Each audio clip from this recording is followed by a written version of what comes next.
اور پہلی بار سختی سے ڈانٹا۔ اس نے کہا، کل صبح اذان کے ساتھ تم تینوں کھیتوں میں جاؤ گے۔ میں اب مزید کام کرنے کے قابل نہیں رہا۔ میری بیماری دن بدن بڑھ رہی ہے۔ اگر تم لوگ کام نہیں کرو گے تو ہمارے پاس کھانے کو کچھ نہیں بچے گا۔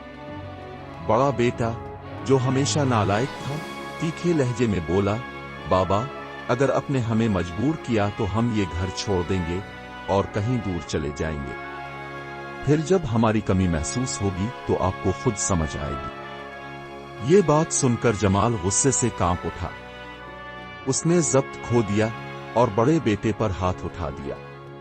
بیٹے نے دل ہی دل میں بہت برا محسوس کیا، لیکن کچھ نہ بولا۔ جمال کے غصے کا سامنا باقی بھائیوں کو بھی کرنا پڑا۔ بڑا بیٹا، جو والد کا پہلا سہارا ہوتا ہے، اس طرح کے الفاظ استعمال کر کے والد کے دل پر گہرا زخم دے گیا، جیسے ان کی ساری محنت اور قربانیاں بے معنی تھی۔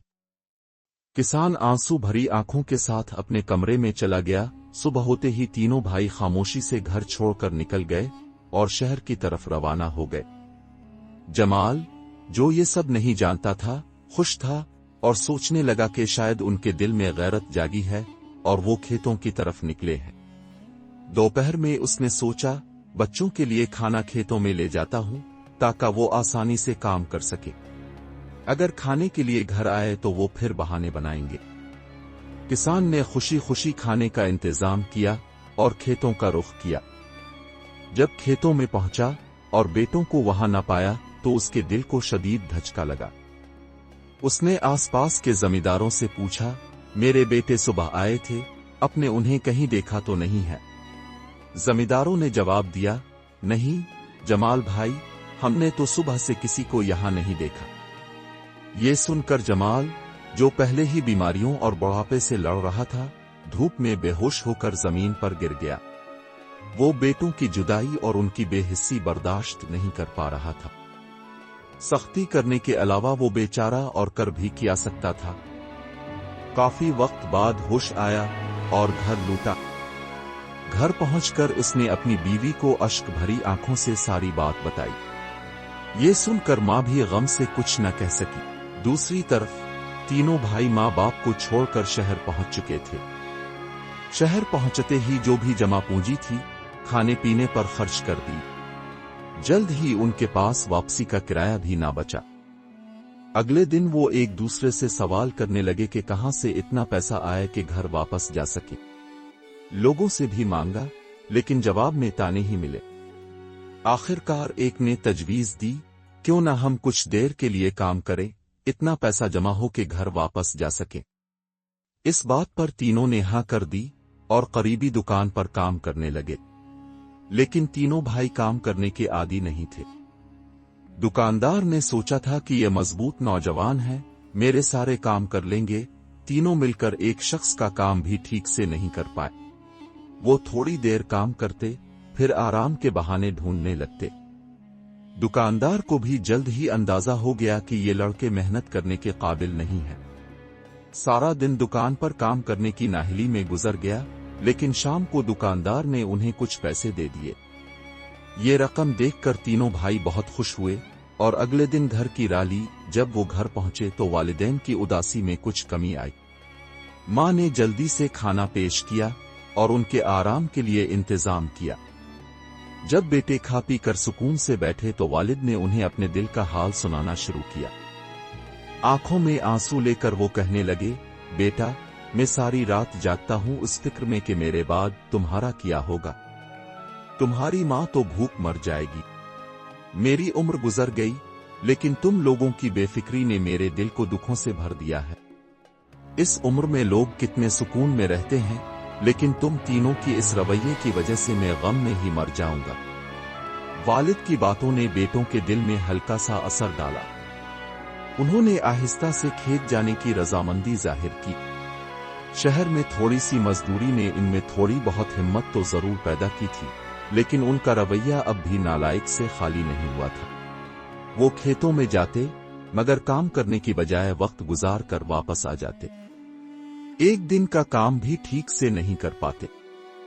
کسان نے محسوس کیا کہ انہیں بیدار کرنے کے لیے ایک اور آخری قدم اٹھانا پڑے گا۔ اس نے تینوں کو پھر بلایا اور کہا، بیٹا، میں نے سوچا کہ میں تم تینوں کی شادی دیکھ لوں، لیکن ایسا ممکن نہیں لگ رہا۔ میں ایک راز بتاتا ہوں جو شاید میرے بعد تمہیں مشکل وقت میں کام آئے۔ بیٹوں نے ندامت کے ساتھ کہا، جی ابا، بتائیں۔ کسان نے کہا، بیٹا، یہ زمین جو میں کاشت کر رہا ہوں میرے والد نے مجھے وراثت میں دی تھی۔ میں نے سوچا تھا کہ اسے بیچ دوں تاکہ تم تینوں کی شادی کے انتظام ہو سکیں، لیکن اس میں ایک راز چھپا ہے جس کی وجہ سے میں یہ زمین فروخت نہیں کرنا چاہتا۔ تینوں بیٹوں نے لالچ بھرے لہجے میں پوچھا، ابا، کیا راز ہے؟ جلدی بتائیں۔ کسان نے آہستہ سے کہا، بیٹا، میرے والد صاحب نے اسی زمین میں میرے سامنے سونے اور اشرفیوں کا ایک خزانہ دفن کیا تھا۔ انہوں نے کہا تھا کہ یہ مشکل وقت میں کام آئے گا۔ میں نے تو نہیں نکالا، لیکن اب تمہاری باری ہے۔ اگر وہ خزانہ تم نے نکال لیا تو تم پورے محلے کے امیر بن جاؤ گے۔ یہ سن کر تینوں بیٹوں کے چہروں پر حیرت اور خوشی کے آثار نظر آنے لگے۔ خزانے کی لالچ نے انہیں زمین کھودنے پر آمادہ کر دیا۔ وہ دن بھر کھیت میں خزانے کی تلاش میں مصروف رہتے، لیکن شام کو خالی ہاتھ لوٹتے۔ سارا کھیت کھودنے کے بعد انہوں نے باپ سے شکایت کی، ابا، ہمیں تو کچھ نہیں ملا، اب کیا کرے؟ کسان بیٹوں کو ساتھ لے کر کھیت میں پہنچا، لیکن جو منظر سامنے تھا اسے دیکھ کر حیران رہ گیا۔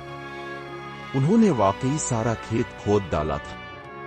وہ مسکرایا اور سکون سے کہا، یہ کھیت اب تیار ہے۔ تم تینوں نے اچھی طرح زمین کی صفائی کر لی ہے، تو کیوں نہ اس میں بیج ڈال دیں؟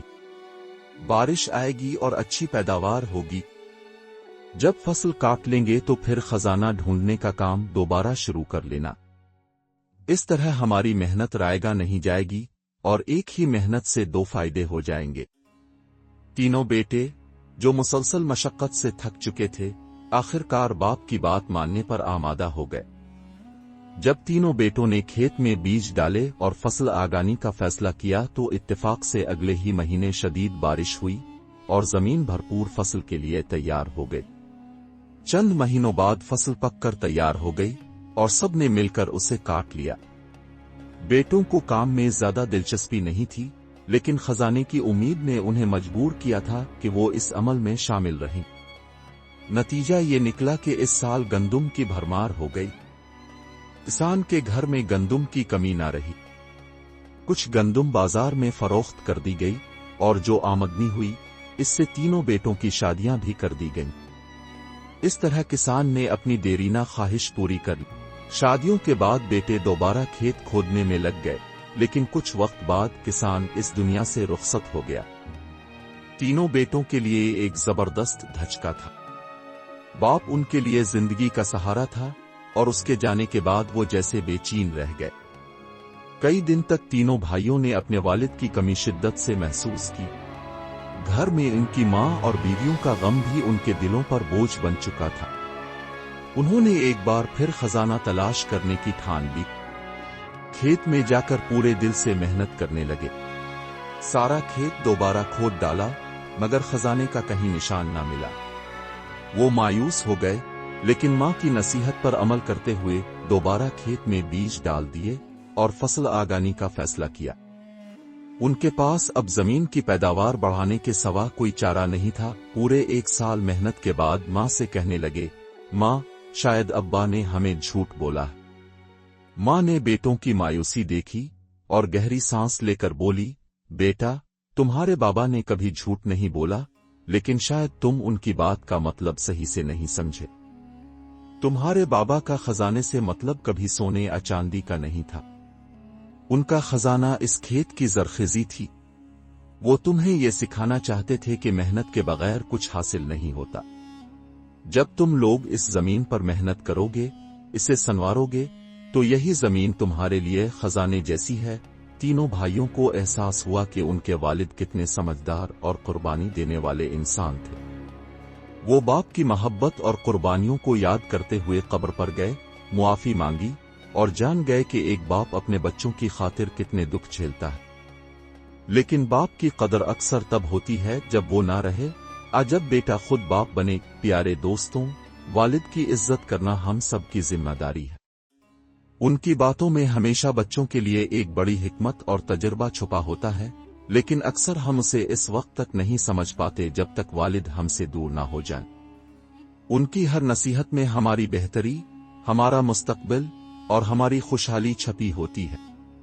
لہذا اپنے والد کی خدمت کیا کریں اور ان کے دکھوں کو محسوس کیا کریں۔ مجھے امید ہے کہ اپنے اس کہانی سے بہت کچھ سیکھا ہوگا۔ مزید اخلاقی اور سبق آموز کہانیوں کے لیے ہمارے چینل پرانی کہانیاں کو سبسکرائب کر کے گھنٹی کو ضرور دبائیں، اور ہو سکے تو ویڈیو کو لائک اور شیئر کیجیے۔ آپ کے تعاون کا شکریہ۔